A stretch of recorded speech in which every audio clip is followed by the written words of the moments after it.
Hey everyone, this is Kyle Lamont, the founder and host, with a quick update. ConcertCast and the production company Good to Go Studios are now part of Vemory, a platform dedicated to gig tripping and concert culture, made for fans who go the distance.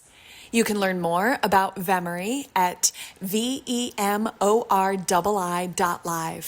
Here is where you can also subscribe to our new talk show. It's called Concert Chat, and it's the only video podcast reviewing music venues and the performance immediately after the encore, all from a car parked outside the venue. It's a ticket holder tell-all. But now, for the origins of Vemory, ConcertCast, the only immersive travel podcast recorded from on the road and inside the music venue. Thank you so much for listening, and I'll see you out there. You're road tripping to America's best music venues with Kyle Lamont. On this episode, we're at Maine's most remote music venue, Eureka Hall. ConcertCast the podcast is an audio atlas filled with music maps, conversations, and discoveries to help you navigate America's soundscape and tune into every state's live music scene. Concert culture is travel-centric, and every venue has a voice, so let us go and listen. Created and hosted by Kyle Lamont. Hi, I'm Kyle Lamont. I'm with Ben Cosgrove, and we're in Aroostook County in Northern Maine. Ben and I have been passing the time before his gig with a snowy stroll in Stockholm, and then we made a quick jaunt up to the origin of Route 1 in Fort Kent, Maine. We're now en route back to Eureka Hall, where he's performing later tonight. Ben has traveled all over the country as a solo musician and also as a keyboardist for the Ghost of Paul Revere. He plays and writes modern instrumental music about landscapes, and just like being drawn to geography, he's drawn to playing in non-traditional venues. I think my best shows happen in like living rooms or bookstore, like places that aren't laden with like history of like other musical things happening there. Like I do a lot of work with national parks and like conservation organizations, and so I end up playing in places that are like not like I'm the first musician to ever do anything there. Speak and I feel on that a little bit more, like play anywhere. What do you mean, like at a national park? Yeah, and I've done a bunch of artist residencies with national parks and national forests, and worked with a national scenic trail for the last year and a half. What I like a lot about those relationships is they kind of inevitably result in me playing music in a bunch of places that don't usually have music. When I was working with the White Mountain National Forest, they had me run around I played in a bunch of like daycare centers and elementary schools, and I played in the prison in Berlin twice, and I played in a town hall and a church basement and a private home. I worked with the New England Trail, and they had me play in a library and in a brewery and in a like professional conference for conservationists.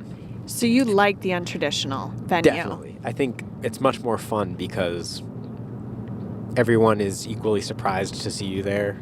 Which is Eureka Hall in a nutshell. You're surprised that anyone is around because this region is so far removed from the rest of the state. But I think that the journey to get here is partly why Eureka has garnered such a cool reputation for being one of the best places to see live music in Maine. Well, what are your thoughts on Eureka as a venue? Oh man, I love it. The first time I played here was like 5 years ago. I think it's been around for maybe 8 years. But you should ask George about that. I don't have the hard data. But I like it a lot because it's, and especially in the winter, like you get all these people kind of from all over who have come up here to like drive around on machines and things. But it's also, it's the only kind of public house for a while in any direction. So people kind of like, first couple times I came here, no one knew or cared who I was, but they came out anyway because it was like this person from Massachusetts drove up here to like play music. We should go see what the hell that's about. Can you speak on just the interior of the venue/restaurant, just from a literal standpoint? What does it look like to you when you first walk in? It reminds me a lot of a place near where I grew up called Harlow's, which is where I played a bunch of my first gigs. Right? There's a lot of, everything's made out of wood. It's very like warm and like cozy feeling. There's not an obvious stage. Like musicians kind of set up in a corner. Everybody seems to know each other, which is a rare and special thing. And it can fit about 70 people in that bottom room, I think. And oftentimes there's 70 people in it. And so for me, like it's like when I walk in, just the essence of the building makes me feel like I'm supposed to hear maybe country music or rock or, something of that genre. Yeah, just as part of the way we pair a space with the music that's supposed to play there, right? Yeah. And that's sort of the fascinating feature of a venue is sort of the music that's supposed to be there or what its purpose is. But you're playing tonight, you're deviating from the stereotype. I don't think so. I think like the great thing about Eureka is they really do a little bit of everything. Like they've committed early on. Like I don't know if you met Travis Sear. He was there today. He'll be there tonight, I think. He does a lot of the booking for Eureka. He's a musician up here. He founded the Roots Acoustic Festival, which you saw a couple T-shirts, I think, advertising it. It happens up here every summer. And I think there's a general commitment among the Eureka people and Travis and everybody to kind of like bring all types of music from however far away it may be to the people who live up here. Because it's, there aren't many places for it, and there's plenty of people willing to make the trip. Especially because like Eureka goes out of its way to be so good to musicians. The first time I played here, I was immediately made to feel as though I was part of a family. And I don't know, I think it behooves venues to treat musicians that way. Like I feel I would play here for free. It's a purely joyful experience. It's not like we come up here to try to get a like record contract or anything. It's like people come because they like listening to music, and people book us because they appreciate music, and I don't know. It's a rare thing, and it's especially special in rural places like this. Well, not to be cliche, but part of the fun is the journey, right? And Eureka is an expression of discovery, right? And so, it really feels like that when you get to this venue is, 4 hours later, you're at this very cool spot. We roll into the parking lot and the building is aglow with lights and warmth. Ben jumps out to regroup with Max, who's co-headlining with him tonight. I park in between two snowmobiles and then head inside.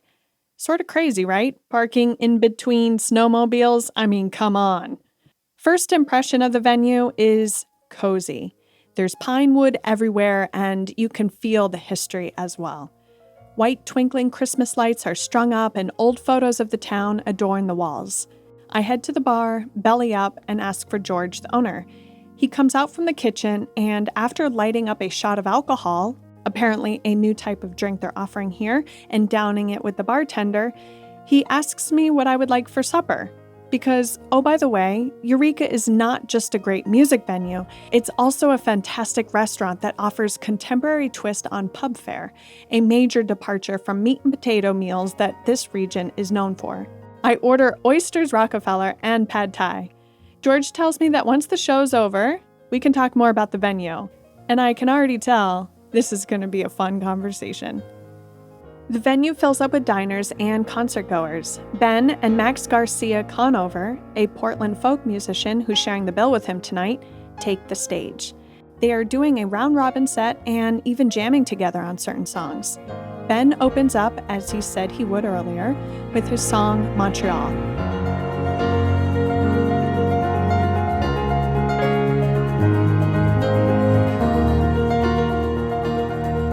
He's such an awesome performer. At times, it's like a bona fide rock show. People are bobbing their heads, smiling, really feeling it. I even noticed the bartender, whose name is Ezra, bouncing to the rhythm as well.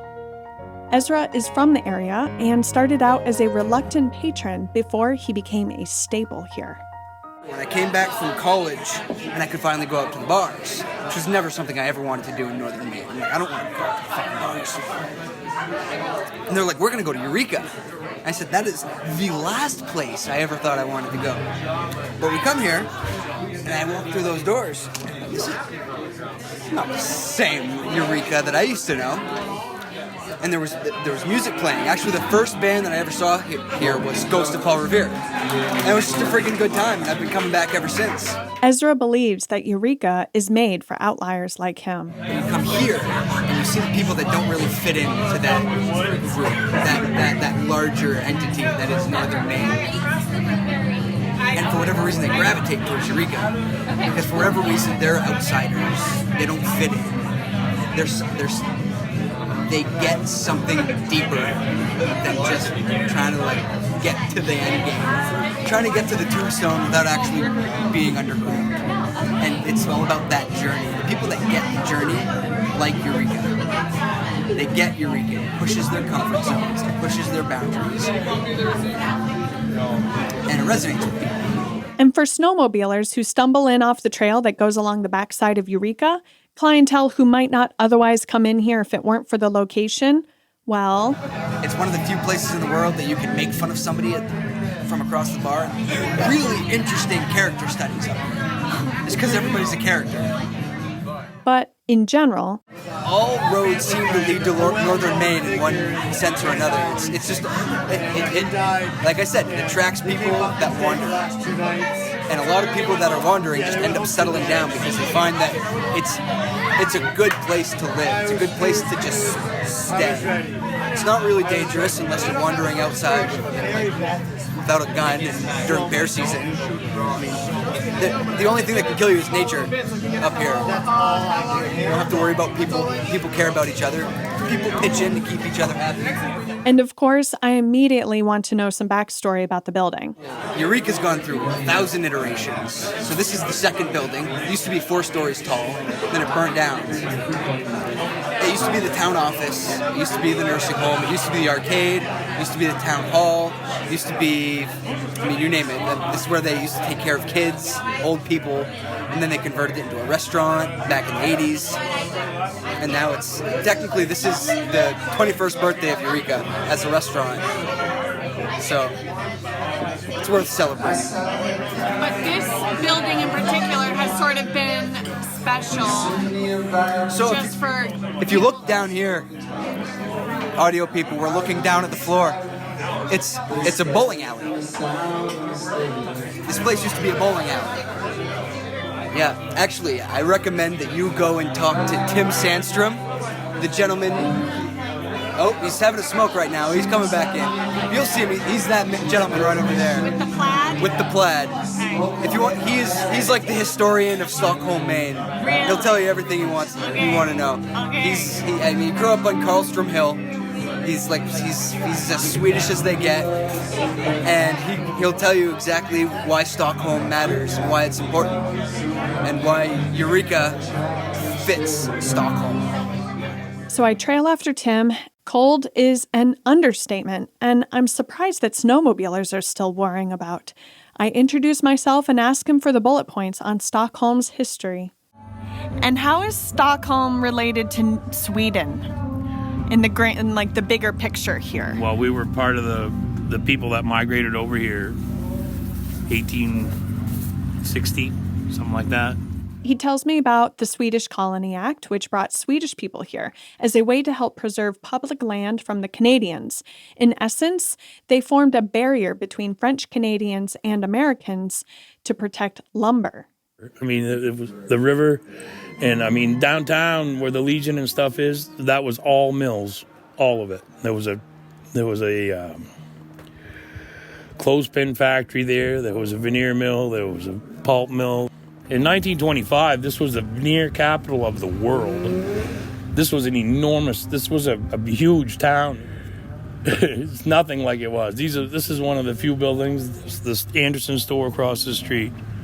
One of the few original buildings that are still here, but this was like a city back then. Stockholm was a bustling city at one point because of all things clothespins. In the 1920s, this area was the biggest exporter of clothespins in the entire country, and the Swedish heritage still runs thick here. Every summer, there's a 3-day midsummer festival that celebrates Swedish traditions, complete with a maypole and everything. What is your recollection of this building back when you were a kid? Wow, way back in the day when it was open, my Uncle Albert built this place and owned it. He would be a great uncle. And there was a bowling alley in the basement here. And I think George has removed pretty much all of that. But at one time when Bob and Susie had it, the bar was made out of a piece of bowling alley. And then and then upstairs was they called it the shop, but it was a big gathering place. This used to be another story taller than it was. It was also a rooming house at that time. Yeah, this was quite a place once upon a time. Isn't it nuts that it's a music venue now that brings in people from all over the state? I love it. Did you ever want to leave this area? I was gone for many years. I took off out of here in 1985. I went to Alaska, which is almost a birthright thing for a boy from Stockholm. Why is that? Just a large percentage of young men from Stockholm migrated to Alaska for years and years. What's up with that? Just a couple of I call them uncles, but they're really cousins. And they went there in like 1958. They were some of the original from Stockholm that went there. They made big construction businesses up there, which still exist. And then there was money to be made, you know. And the other place everybody went from here, like in the 60s up into the 70s, was Connecticut. And you ask somebody, where did so-and-so go? They've gone to heaven, hell, or Connecticut. So what made you come back? The entire time I was gone, all I wanted to do was come back. What is it about this place that you love so much? It's home. In a matter of minutes, you can be where you're not going to see anybody for days. And I like that. I like the woods. We got little hunting camps here and there. Tucked away. My favorite one, it doesn't have the cell phones won't work there. Don't I love that? We're in Nowhereville, but it's big, you know. The land area is enormous. If you had a chance. Are you seeing people moving here at all? There's a lot of people from outside that come here, and for the most part, they come and then they're here for a couple of years and they go. But there are people that are coming. There's a lot of people that come here and buy places all around Stockholm here that they just come to hunt, fish, sled, four wheels. The four-wheeler thing is a big industry. The snowmobile thing is huge, you know. And, of course, since they pulled up the rail bed, that's like the interstate for snowmobiles. It's just, there's nothing like it. There's nothing like it in the entire Northeast. Organic farming is becoming popular. And like even Sigrid that's here, she's a waitress. Yeah. She's into organics and honey and bees and all kinds of stuff like that, and it's small in comparison to big potatoes and, you know, big business, but the market is there, you know. So, and of course we got plenty of room. We got no shortage of land. Yeah, It's an enormous state, and it's a small community, you know. Well, I can drive from here to Bangor and just keep my arm out the window because everybody I see I know, you know.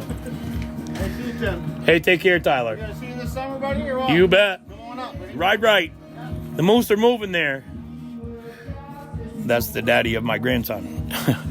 I head back inside to take in the last few songs. Up next, I sit down with George, the owner of Eureka Hall.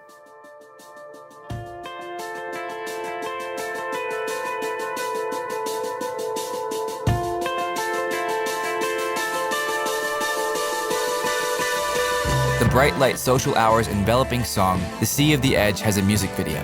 From Good to Go Studios and director Kyle Lamont, watch Love at Last Light, a love story about two travelers who rendezvous at a lighthouse in Maine. goodtogostudios.com to watch.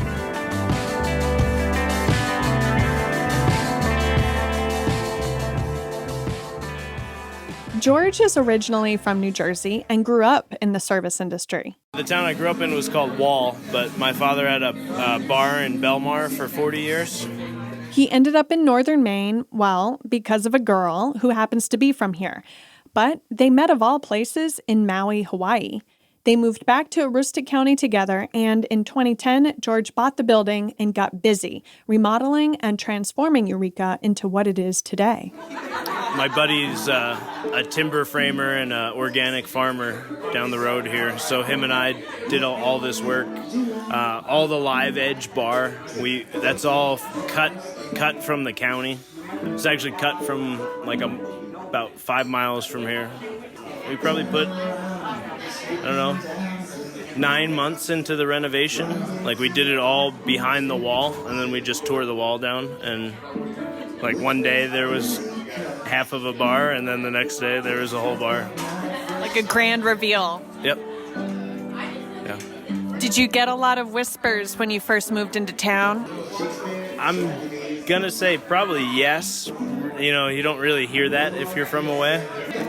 I mean, people are really cool in town, but it was definitely, like the outsiders have bought, like, who owns Eureka now, and people were definitely really interested, There's only 250 people in this town, but as far as what it is now, it's more of a destination for the entire county. We get people from as far away as Holton, and as far north as the Allagash. So it's the music, it's the vibe, definitely our family, and the food.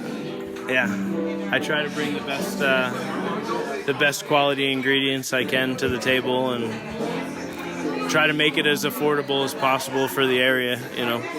It's a tough one to put like a big ticket item on food when you want people to experience something that they've never been able to experience. And hosting live music was also part of his vision. I always wanted, the local original talent to come play, and it was always a passion of mine to be an original venue,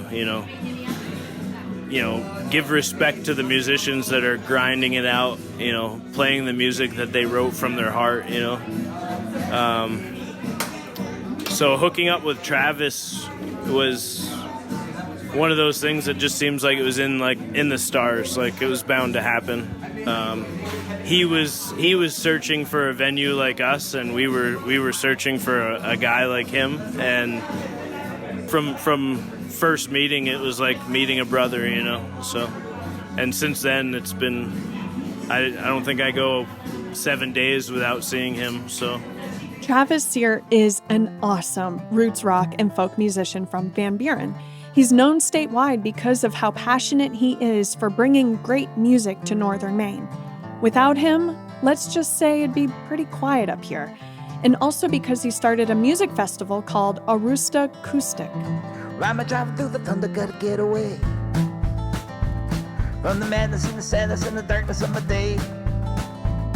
Well, the woman in the tree started calling my name. Said I could feel your pain, the cold wind and the rain.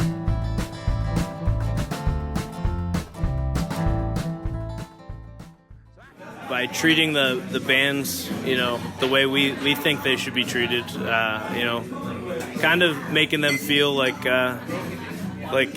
they're rock stars, in their own way, because they are. I mean, they're grinding it out at a level that's amazing, and for them to take a ride up here, 5-6 hours. We try to give them as much praise and accommodation as we can. They can stay here. You have apartments for them upstairs. Yeah, I have a full apartment, 3 bedrooms, a lot of inflatable mattresses. Generally 1 to 2 nights, depending on how their schedule works. We book them for, and yeah, they're treated to like a home away from home. Eureka has bands practically every night. They've even hosted the Ghost of Paul Revere. They were a band, I don't know if I would say that it was like they made it like, wow, these guys are playing here. It was more like wow, these guys have a lot of talent, and we got to be with them before anybody got their hands on them, before they got to be, touring nationally and super busy. I just love how this community is open-minded enough to hang out, have a good meal, listen to music maybe they're not quite used to or accustomed to, and leave probably feeling a little bit surprised, especially with Ben's music, with it being a little bit more what do you think about that? Presenting a different taste of music to this community. Was that conscious risk? It's been a little bit of conscious risk. We've definitely had acts that push a bar in different ways. Ben is definitely in a way that if you take a minute to listen, your jaw just kind of slowly drops, and you're kind of immersed in what he's doing. The first time he came up here, not knowing totally about him, he came up solo, and he doesn't really sing. So, he played for 3 hours just playing his songs on piano for the room. And still, even though people were, it was different for them to hear, a piano, I guess, controlling a room like he does. And one of the more memorable performances for George was from a woman named Phoebe Legere. She showed up, with, she had a microphone, a headset microphone, so she could do all of her stuff as a one-woman show. She plays the accordion, the guitar, the Indian flute, Native American flute. I was just walking through the tavern while she was setting up, and she's having a full, fluent conversation with me, looking me in the face, having a full-on deep conversation with me, and this guitar was making sounds that were just melting my heart, kind of thing. And how did this come about? Her booking agent found us kind of as a stopping point that, she must have found out that we hire musicians, give them a place to stay, feed them, and it was an in-between when she was heading to Canada. When she took the stage, per se, she was wearing a mini skirt that just barely covered everything.